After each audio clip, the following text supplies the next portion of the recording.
Well, you can see that these bales have not been hauled. We've had a few issues around here, some tractor problems, some motivation problems, some illness, and regardless, it hasn't been done. So, a little embarrassing, but what we're going to do today is get feed samples.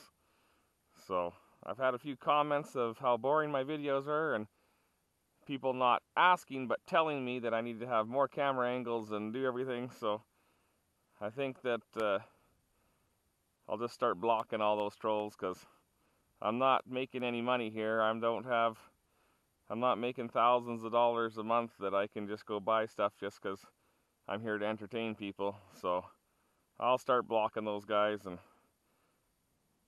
like I said, if it's too boring, don't watch. That's my recommendation to anyone that doesn't like what I'm doing here. So, but we'll get past that stuff and we'll take some feed samples. So this is our sampler. I'm not 100% sure what you'll be able to see, where I got to tip my head. So there's a sharp end there, serrated, and a tube. So let's just take some samples.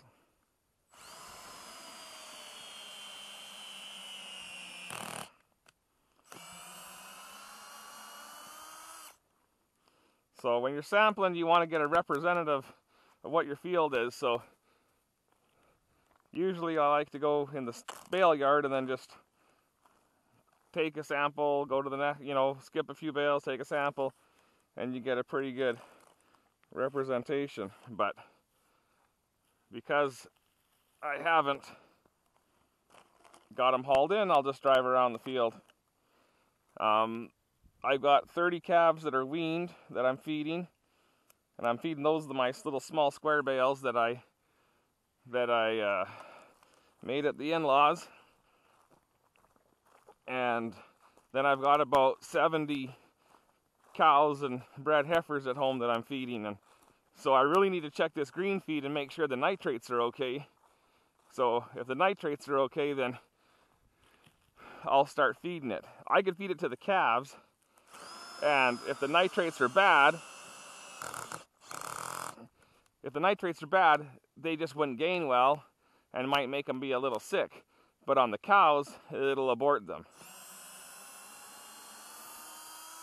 And if I put them all through my brand new fancy J-Lore feed wagon, I could just put, one bale of green feed with 3 bales of hay, and I could just blend it off that way. But seeing as I don't have one of those, I can't. That's not an option for me. And, if I had a fancy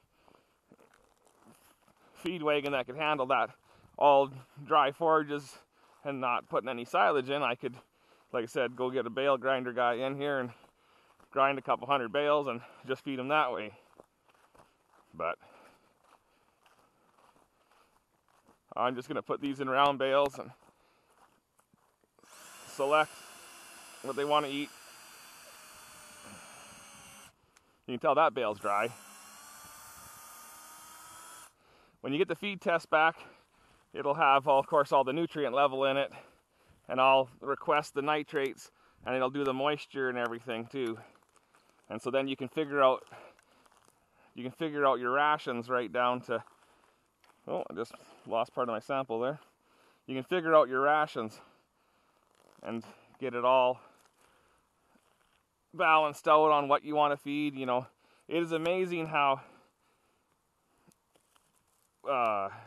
when you go through your rations, and the feedlot guys and the dairy guys will all understand this, but I mean, you can go through your ration and be able to balance everything, and you can save yourself 50 cents per cow per day by just checking what you got.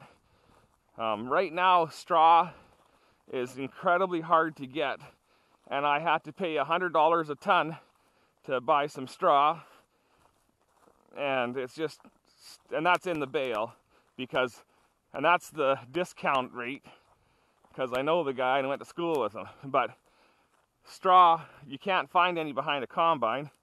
We're in a drought, so it's only on irrigation there's any straw.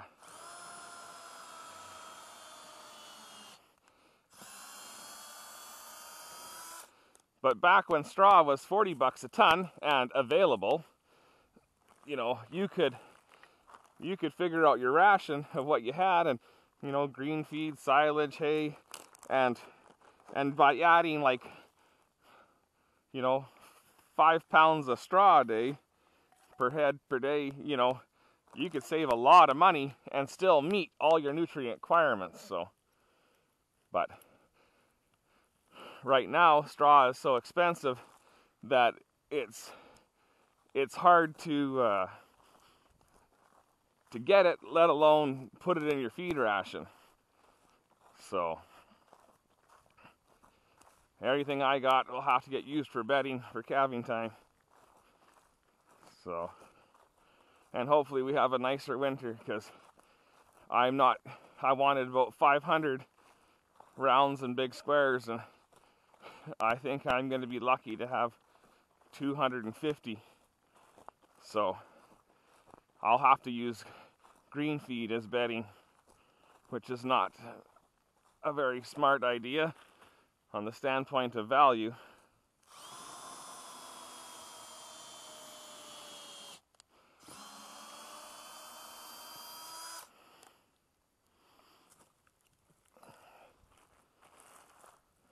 The corn's getting closer to chopping. I have not even checked it in the last few days. Our packing tractor, we have that old little 8440 John Deere, and my dad just went to go get a new hydraulic pump for it, so that's 3,000 bucks. So that's not so handy, but you can't change it. That old junk wears out just like the new stuff breaks down. That's part of the reason why these bales aren't hauled in. We've been busy doing other stuff. Been out with the cows doing stuff and moving things, and had some family obligations, and like I said, been sick. But like I said, the darn tractor has a fault, so then it's not working right, and it has a warning comes up and tells you to stop the tractor and everything. But so I changed all the hydraulic filters, and that costs 650 bucks, and I've done this and done that, and then today it was a long weekend, and so then today I went out and was feeding the cows, and stop sign comes out and tells you to stop, and how everything, and then it goes off. And so, but that's why I didn't haul these bales. Well, one of the excuses for not hauling the bales is that I just was worried on the tractor, and life gets in the way, and you start trying to do things and you get behind. But like I said, this darn equipment stuff just kicks you in the nuts. That old semi of mine, I had the AC worked on that. Cost lots of money, and so sometimes you feel like the money never stops going out, and everyone wants to get paid and there's no money to do it with. So even depression sets in a bit. So sorry for coughing. Like I said, I just haven't been doing good. Went to the doctor and took blood tests to see if I had West Nile or something like that, but it must be okay because they've never called back. So that's good, because there's a lady in our community who's up on life support right now from West Nile.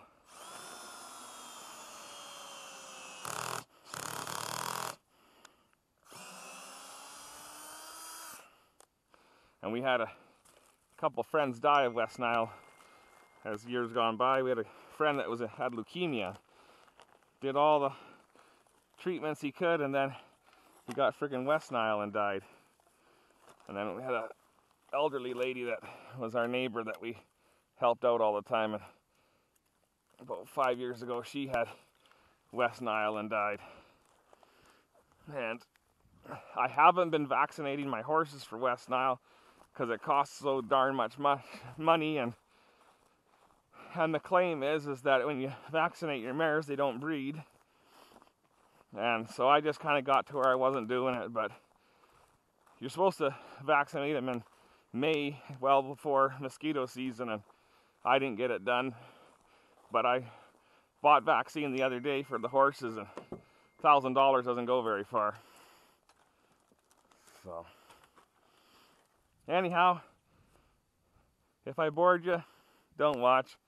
And I hope I didn't bore my regular viewers that kind of like what I do. I think next videos will either be hauling bales or working on a tractor or chopping corn, so, or cowboying, you never know. Always something going on. We've even had to do some custom cowboying. So be sure to comment, rate, and subscribe, and have yourselves a great day. Take care.